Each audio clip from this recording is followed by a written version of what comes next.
The lesson for today is the conclusion of the 21st chapter of John, the conclusion of the entire Gospel of John. It's verses 15 to 25. When they had finished breakfast, Jesus said to Simon Peter, "Simon, son of John, do you love me more than these?" He said to him, "Yes, Lord, you know that I love you." He said to them, "Feed my lambs." A second time he said to him, "Simon, son of John, do you love me?" He said to him, "Yes, Lord, you know that I love you." He said to him, "Tend my sheep." He said to him the third time, "Simon, son of John, do you love me?" Peter was grieved because he said to him the third time, "Do you love me?" And he said to him, "Lord, you know everything. You know that I love you." Jesus said to him, "Feed my sheep. Truly, truly, I say to you, when you were young you girded yourself and walked where you would. But when you are old, you will stretch out your hands, and another will gird you and carry you where you do not wish to go." This he said to show by what death he was to glorify God. And after this he said to him, "Follow me."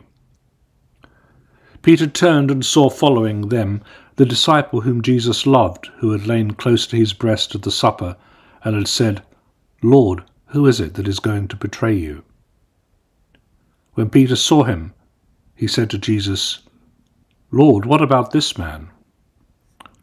Jesus said to him, "If it is my will that he remain until I come, what is that to you? Follow me." The saying spread abroad among the brethren that this disciple was not to die. Yet Jesus did not say to him that he was not to die, but if it's my will that he remain until I come, what is that to you? This is the disciple who is bearing witness to these things, and who has written these things, and we know that his testimony is true. But there are also many other things which Jesus did. Were every one of them to be written, I suppose that the world itself could not contain the books that would be written.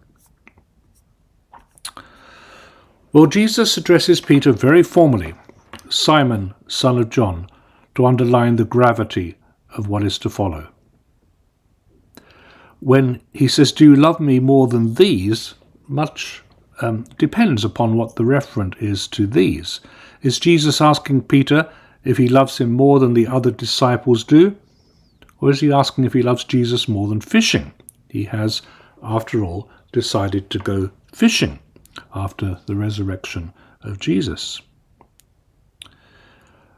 The lambs, rather than the sheep, suggest the fledgling infant church. And in this passage, Jesus is testing Peter to see if he can be the leader of the new infant church.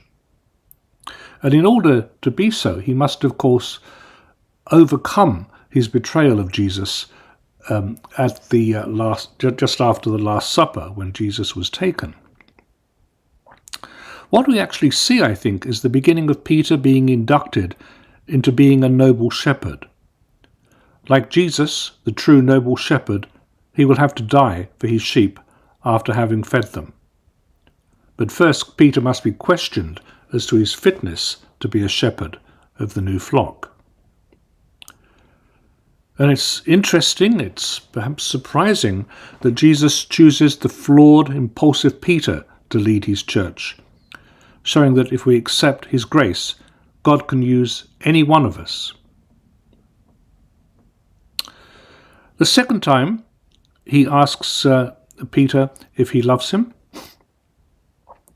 There is no reference to disciples or to fishing.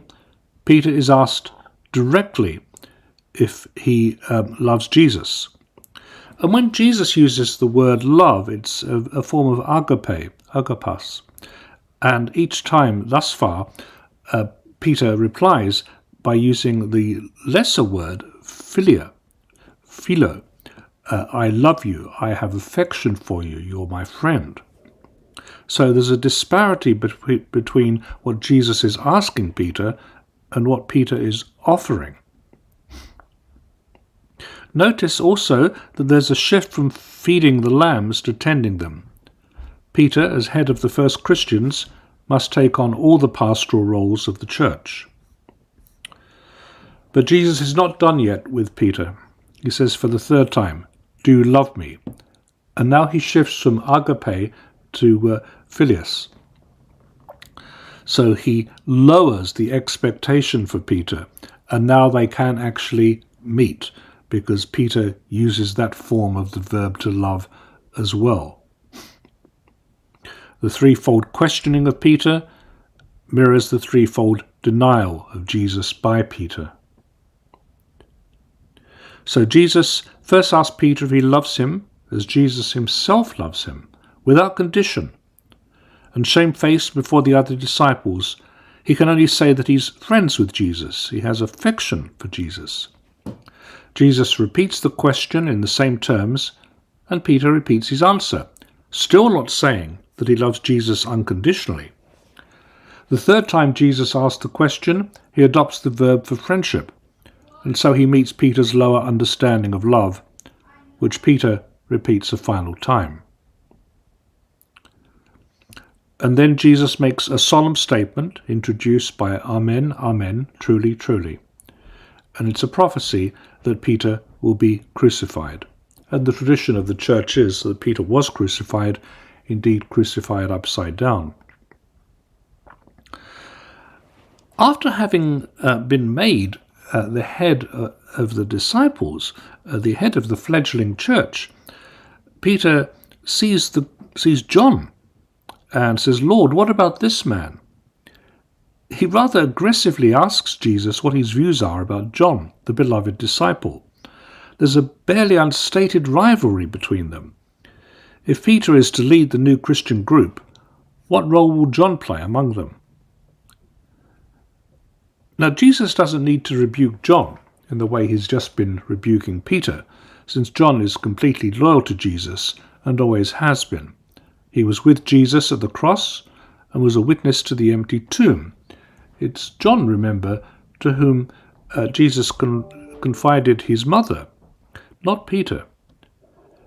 In short, Jesus tells Peter to mind his own business. And it's a church legend that John lived to a very great age. In fact, the beloved disciple is the one who's probably written, not the Gospel of John that we have now, but some kind of testimony of what actually happened in his relations with Jesus.